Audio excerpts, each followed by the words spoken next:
Hey, hello there. Welcome back to another video. This is another episode of Hot Takes. Wow, Hot Takes, where I take a look at your incredible hot takes about World of Warcraft, and we respond to them, we reply to them, we agree with them, we disagree with them, and we talk about it. And if you have any more hot takes for the next video, leave them down below. But before we jump into all the hot takes, just want to shout out my Twitch, twitch.tv/MrGM if you want to see me streaming World of Warcraft, patch 9.2.5, Dragonflight Alpha Beta, Wrath Lich King Bear, all that good stuff, guys. I'm over on twitch.tv/MrGM every single day. Okay, so we have a couple to look at. As I said, if you have any that you want to, me to react to, if you like the series as well, do let me know down below. It's a lot of fun. It's just a chatty sort of series, not to be taken super serious, but, just a bit of extra content on the channel just for funsies. So, yeah, anyway, we have a couple to look at. So let's take a look at our first one. This is from BGZ. It says, my hot take is, while I sympathize and understand the reasons, for me, Tyrande Whisperwind comes out of Shadowlands in a bad light.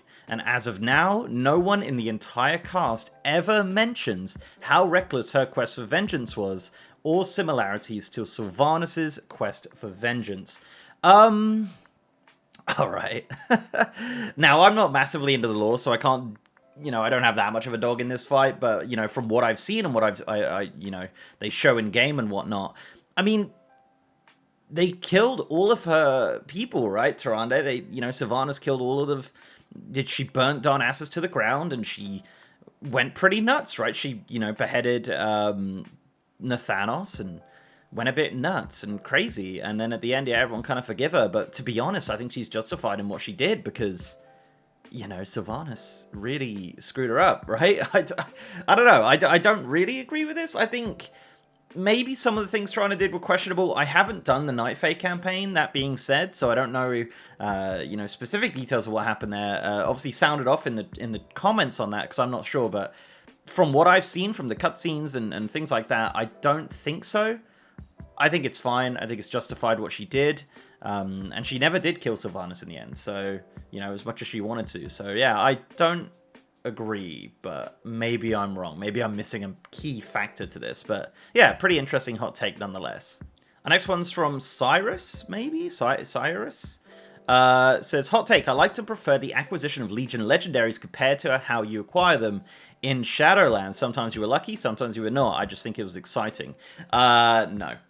No, I do not agree. I'm not... okay, so this is not a defense of the Shadowland legendary acquisition. I think it's actually really crap in regards to having to spend that amount of gold on it, but I think it is better than extreme RNG to a point that it was just, like, absurd, right? You would get legendaries in Legion from Blingatron, you'd get them from raids and dungeons, and basically any activity that you did in the game, you could get a chance at a legendary, and it might not be the legendary that you want. So that's what made it really, really miserable, is you couldn't specify which legendaries you want. Now, when you're talking about Shadowlands ones, obviously, you could also talk about how you got the powers originally, and you still do, I guess. But yeah, from dungeons and things like that, different activities. But at least you knew that you were doing that activity and you would get that power. And I think that is what's important. That's the difference here, right? I think in 7.3, when they added the vendor, I thought that was great. In Legion, I thought that was wonderful. I think that was the best thing they ever did with Awakening Essences, I believe it was, if I remember rightly. And that was good. That's what made it good in the end. But yeah, the original acquisition of Legion Legendaries was absolutely horrendous. And don't argue me with that. I don't think there's a defense for it. I really don't. I think it was so bad, man. Especially if you were trying to be competitive, you had to do all of these activities, hoping that the legendary that you want, the best legendary you want, is going to drop. And yeah, I don't know. I'm not into that. All right, our next one comes from Eric. This is this is spicy. Hot take: Shadowlands is the best expansion since Wrath of the Lich King. Whoo.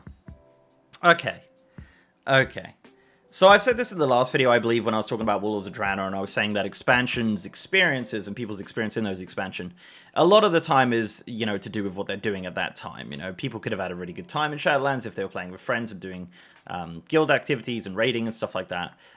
So yeah, maybe Eric has had a really good time since Wrath of the Lich King in Shadowlands, but I think the general consensus and the general opinion of you know, the WoW community is Shadowlands is definitely not a massive win of an expansion. I mean, we had, you know, since Wrath, we've had Mr. Pandaria, we've had Legion, which, you know, generally speaking, were very good expansions. Legion had its problems, Mr. Pandaria had its problems, but I think overall those expansions were very good, in my opinion, obviously, and Eric might have a different opinion here.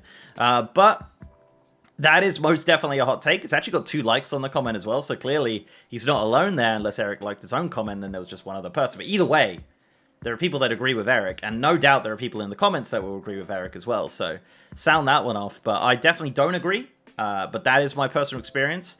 I would say, personally, I had a better time in Battle for Azeroth than I did in Shadowlands, and that might be a hot take in itself, but yeah. Shadowlands, definitely not, in my opinion, the best expansion since Wrath of the Lich King. Our next one's from Rev. It says, hot take. Raid Finder is more fun than pugging a heroic raid. Interesting. Now, fun is subjective. You know, you have fun in different ways. I think pugging in general, especially a heroic raid where it's like, you know, pretty difficult, can not be fun. You can get a very good group in a pug and you can smash it and you can do a really, you know, have a really good time with it, but you can also have a really miserable time as well, and it's all dependent on that. With Raid Finder, a lot of the bosses just do kind of fall over. The mechanics are much more dumbed down. If you're doing maybe the Jailer, maybe it is a little bit harder, but I think still, even now, Raid Finder is kind of easy, and I don't think the rewards are that good anyway, so that's not really worth doing unless you're doing it for transmog, obviously. But no, I don't think so, although I can't say I pug a lot of heroic raids. I do a lot, you know, I heroic raid with the guild, but I don't pug a lot of them. So I don't know that exact experience, especially in Shadowlands specifically. But I mean, as I said, you know, it depends what you find fun. If you find Raid Finder and bosses falling over and not really having a lot of communication between the team fun, then that's cool, right? But then obviously the challenge of pugging a heroic raid is maybe people find fun in that. So it's an interesting take. I gotta disagree with you, I say, but, you know, that's just how I feel about it, I guess. Okay, this one's from Perelandison. I think it's how you pronounce that. Dragonflight talent trees will solve all of WoW's issues.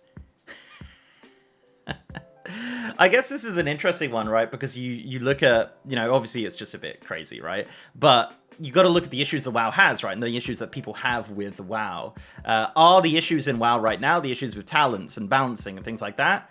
Maybe, in a sense. Will it solve all of WoW's issues? I don't think so. A lot of WoW's issues are, in my opinion, to do with the actual expansion itself. One of the big issues that I have personally is the fact that I can't just jump spec very easily like I could back in the day, and I think that's a massive issue, and that's been something we've not been able to do since probably Mr. Pandaria, right? Legion had the artifacts, Battle for Azeroth had Azerite, Shadowlands has legendaries and conduits and things like that. So in Dragonflight, yeah, that's going to solve a massive issue for me, hopefully, as long as there's no class-specific stuff that's going to be annoying. So yeah, in that sense, yeah, it solves that issue, of course. But I don't think it's going to solve all of WoW's issues. I think WoW has a lot more issues than just talents, but it's definitely going to be a good thing. I hope so anyway. I really hope the talent trees are a good time. We've obviously seen 2 so far. We're hopefully going to see more coming this week, hopefully. And then obviously in Alpha, we're going to see them progress and give feedback and whatnot. So yes, I think it's going to be a massive help to the game, but I don't think it's going to solve all the issues. But you never know. Maybe this is the be-all and end-all of WoW's problems. Okay, our final one is from Amracat. I think that's how you pronounce that. Probably terribly. I apologize. This is a hot take. It says, I do not like the Night Fae area campaign and nothing. I actually agree. I've said this many times on stream, many times on video. I hate the Night Fae. I don't like the voices. I don't like the area. I don't like the theming. I don't like the NPCs. I don't like any of it, right? I've said this since the very start of Shadowlands. I have actually never done the Night Fae campaign, so maybe I'm missing out on a massive thing there, but I simply do not like it. I play Hunter, which is funny because like one of my best abilities is the Night Fae ability, and I just refuse to use it. I refuse to go to the Night Fae and do it. And maybe I will eventually, because I do need to complete Shadowlands and kind of, you know, put that away, but I'm not going to enjoy it. Or maybe I will. I don't know. But I personally do not like the Night Fae. I agree completely, but a lot of people do. So that is a hot take in regards to that. But yeah, Night Fae, not for me. I don't like it. I prefer the Venthyr, I prefer the Kyrian, and the Maldraxi. I think they're cool. and Night Fae are just not my thing. But some people really like it. Some people are real, you know, Night Fae stands. So each to their own, I guess. Okay, so there we go. There's our latest round of hot takes on the channel. This is number 2. I hope you enjoyed it. If you haven't seen number 1, please go back and watch it. That's there. And if you have any hot takes for me to react to in the next episode, do leave them down below. Very important there. And I will be sure to read them and react to them. Yeah, if you like this type of video, guys, do let me know. Also, it'd be very much appreciated. But before I go, I'd like to give a massive shout out to our amazing patrons, YouTube channel members, and Twitch subs. You guys are awesome. And if you like to support the channel in any of those ways, links are down below. So leave a like on this video, guys, and subscribe if you haven't. As I said, liking it, super important. Like, it's going to make me know that you guys want to see more of this kind of content. You know, we do it every couple weeks or so. On top of the other content that we're doing on the channel, it's not going to take anything away. It's not going to replace anything. This is just new content, new added fun times where we get to chat and talk and laugh about things. So, but yeah, I've also got a partner Discord channel with over 3,000 members. And as I said, I'm now streaming on twitch.tv/MrGM. If you want to see me streaming World of Warcraft, patch 9.2.5, 10.0 alpha beta, all of that good stuff, guys, I'm over on twitch.tv/MrGM every single day. And with that, guys, I'll see you next time.